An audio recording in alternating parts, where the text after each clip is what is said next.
दोस्तों, भारत में जैसे ही खेल की बात आती है वैसे ही सिर्फ और सिर्फ एक ही नाम दिमाग में आता है, वो है क्रिकेट, जो कि अब खेल से कहीं ज्यादा आगे बढ़कर एक धर्म की तरह देखा जाने लगा है।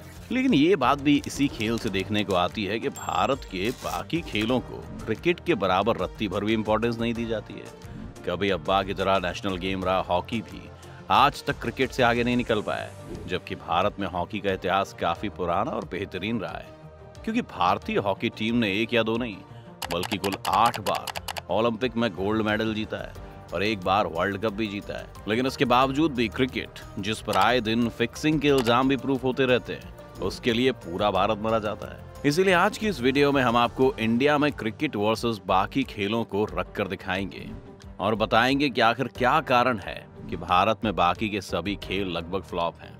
अगर बिल्कुल शुरू से देखें तो भारत ने अपना पहला टेस्ट क्रिकेट आजादी से पहले 1932 में खेल लिया था, लेकिन धीरे धीरे क्रिकेट का विस्तार होता गया और पहली बार दुनिया ने भारत के क्रिकेट का लोहा तब माना जब कपिल देव की अगुवाई में भारत ने अपना पहला वर्ल्ड कप जीता।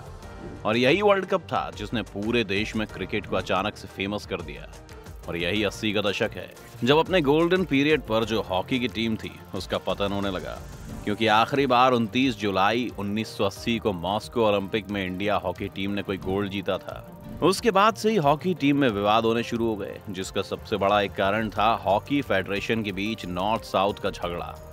असल में सारे खिलाड़ी लगभग नॉर्थ इंडिया से थे और उस समय सारे अधिकारी साउथ से थे, इसीलिए फेडरेशन में लड़ाइयां होने लगी। इसके अलावा हॉकी के टीम के फ्लॉप होने का एक कारण ये भी था कि 80 के दशक में जिस सरफेस पर हॉकी खेली जाती थी उसे घास के मैदान से सिंथेटिक फील्ड बना दिया गया, जिस पर भारतीय टीम कभी खेली नहीं थी। इसी वजह से उस सरफेस पर गेंद 5 गुना तेज रफ्तार से ट्रैवल करती थी।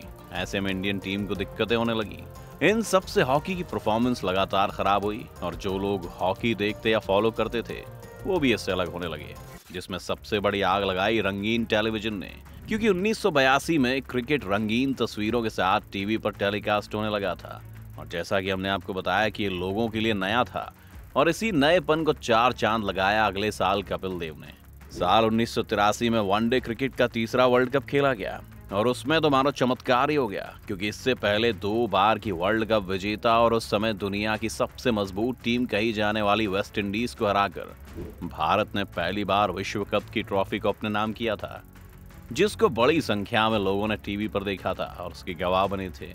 इसी कारण लोगों के जहन में क्रिकेट बस गया और सारे क्रिकेटर देश के हीरो बन गए। यहीं से हिंदुस्तान की गली गली में क्रिकेट खेला जाने लगा था। इधर हॉकी में लगातार हो रहे बदलाव की वजह से भारतीय हॉकी दुनिया की हॉकी से काफी अलग होती जा रही थी और उधर 90 की शुरुआत में भारतीय क्रिकेट में अब खिलाड़ी नहीं बल्कि सुपरस्टार्स ने कदम रखना शुरू कर दिया था, जैसे सचिन तेंदुलकर, सौरव गांगुली, राहुल द्रविड़, जिसके बाद लोग क्रिकेट से ज्यादा इन प्लेयर्स को फॉलो करने लगे और नए लड़कों को ड्रीम हीरो के तौर पर सचिन गांगुली मिलने लगे थे। ऐसा इसलिए क्योंकि उस दौर में हॉकी में ऐसा चमत्कारी खिलाड़ी नहीं आया जो ध्यानचंद की तरह हो या उसकी वजह से लोग एक बार को ध्यानचंद को भी भुला बैठे हों। इसीलिए हॉकी में हीरोइज्म नहीं होने के कारण 80-90 के नए लड़कों में क्रिकेट ही एकमात्र ऑप्शन रह गया था, जिसका सब्स्टिट्यूट वो खुद भी नहीं ढूंढना चाहते थे। अब चूंकि एक तरह से देखें तो क्रिकेट सबसे सस्ता खेल है और भारत में सस्ते खेल पर अगर आप रणजी में भी खेलते हैं तो भी अच्छा खासा पैसा मिलने लगता है। आईपीएल और टीम इंडिया की तो बात ही छोड़ दीजिए। सस्ता इसलिए कह रहे हैं क्योंकि शुरुआत में आपको एक बल्ले और गेंद की जरूरत होती है।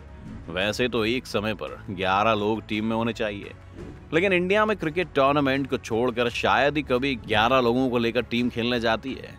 इसलिए जिस हॉकी के लिए बहुत सारे प्लेयर्स और बहुत बड़ी जगह की जरूरत पड़ती थी, वही 2 लोग मिलकर भी क्रिकेट खेलकर आपस में एंजॉय कर पा रहे थे। अगर हम अपनी बात करें तो हम लोग बस किसी तरह एक टेनिस बॉल खरीद लेते थे और उसके बाद बैट और विकेट खुद ही बना लेते थे, जिसे आप कम खर्च में फुल एंजॉयमेंट कह सकते हैं, जो कि हॉकी में नहीं है। भारत में क्रिकेट की लोकप्रियता का आलम यह है कि बच्चा जब थोड़ा बड़ा हो जाता है तो उसे बैट बॉल दिया जाता है, ना कि बैडमिंटन रैकेट, हॉकी स्टिक या फुटबॉल।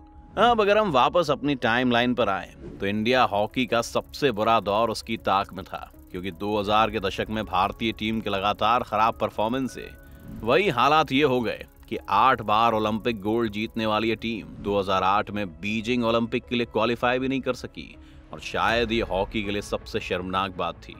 वहीं अगर क्रिकेट की बात करें तो शायद क्रिकेट को भारत में धर्म मानने का सिलसिला 2000 के दशक से ही शुरू हुआ, क्योंकि 2003 में जिस तरह से भारत वर्ल्ड कप के फाइनल में पहुंचा और फिर धोनी की कप्तानी में नए फॉर्मेट T20 में भारत ने वर्ल्ड कप जीता, तो उसने सबके लिए क्रिकेट को नेसेसरी बना दिया।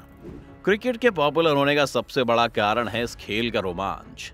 एक तरफ जहां फुटबॉल और हॉकी जैसे खेल में सिर्फ गोल होने के बाद ही मजा आता है, तो वहीं दूसरी तरफ क्रिकेट में हर एक गेंद के साथ आप खेल का लुत्फ उठा पाते हैं। और उसका भी सबसे बड़ा कारण है IPL, जिसने क्रिकेट के रोमांच को 7वें आसमान पर पहुंचा दिया है। यही कारण है कि क्रिकेट देखने के लिए लोग छुट्टी ले सकते हैं, लेकिन कोई हॉकी में क्या हो रहा है ये भी नहीं जानना चाहता।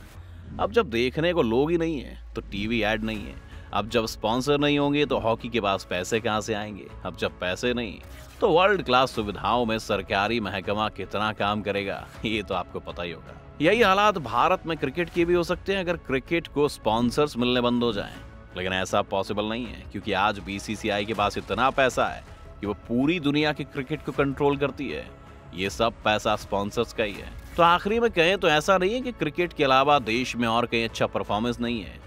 देश में अन्य खेल भी हैं जिसके कई खिलाड़ी अंतर्राष्ट्रीय स्तर पर खेलते भी हैं, लेकिन अन्य खेलों के प्रति सरकार और संबंधित बोर्ड के वही टिपिकल रवैये के नतीजों के कारण फुटबॉल, हॉकी, बैडमिंटन, टेनिस या फिर एथलेटिक्स का डेवलपमेंट नहीं हो पा रहा है। ऐसा नहीं है कि क्रिकेट के अलावा अन्य खेलों में टैलेंटेड खिलाड़ियों की कमी है।